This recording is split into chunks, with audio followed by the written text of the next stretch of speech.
Pangeran Diponegoro lahir di Kraton Yogyakarta pada tanggal 11 November 1785,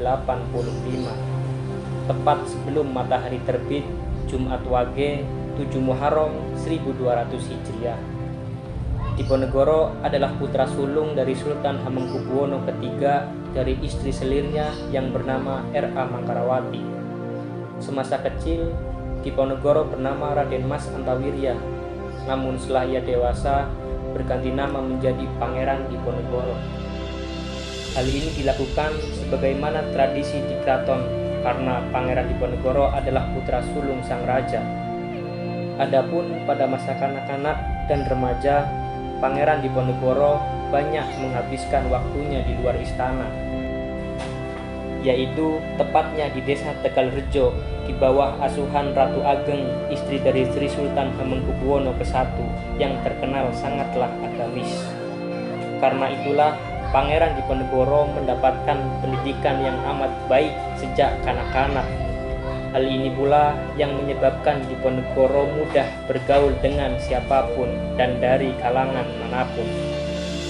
Ia juga sering bergaul dengan para santri dan para ulama di sekitaran keraton. Perwatakan inilah yang membuat Pangeran Diponegoro dianggap sebagai tokoh bangsawan yang rendah hati kepada seluruh rakyatnya. Hal inilah yang membuat berbagai kalangan tak sungkan bergaul dengan putra raja yang baik dan dikenal dermawan ini. Pangeran Diponegoro sangat jarang sekali muncul di istana. Ia hanya hadir ke istana pada saat acara grebeg atau upacara perayaan Islam yang sering dilakukan Kerajaan Mataram dari tahun ke tahun.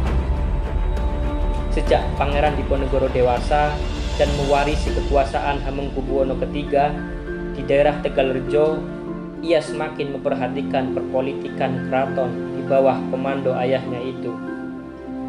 Karena Pangeran Diponegoro sering tinggal di luar istana, maka ia tahu berbagai penderitaan rakyat yang disebabkan oleh kolaborasi kebijakan pajak keraton dan Belanda. Lebih dari itu, sebagai kesatria Jawa, ia melihat bangsa Eropa telah melanggar norma-norma dan tata susila adat Jawa yang diagungkan. Sejak bulan Mei 1825, Pangeran Diponegoro mulai mengajak rakyatnya mempersiapkan diri dengan membuat senjata.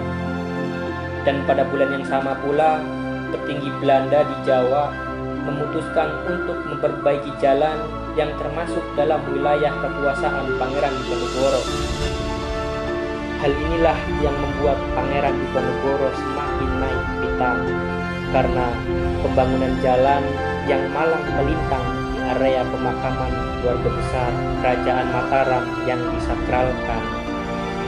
Dari adanya peristiwa itu, para gerilyawan Diponegoro mulai berjuang menggempur pertahanan demi pertahanan Belanda, dan dalam waktu yang singkat pemberontakan mulai meluas ke daerah-daerah Mataram seperti Brebes, Tegal, Pekalongan, Semarang hingga Rembang, sampai seluruh tanah Jawa dilanda api peperangan.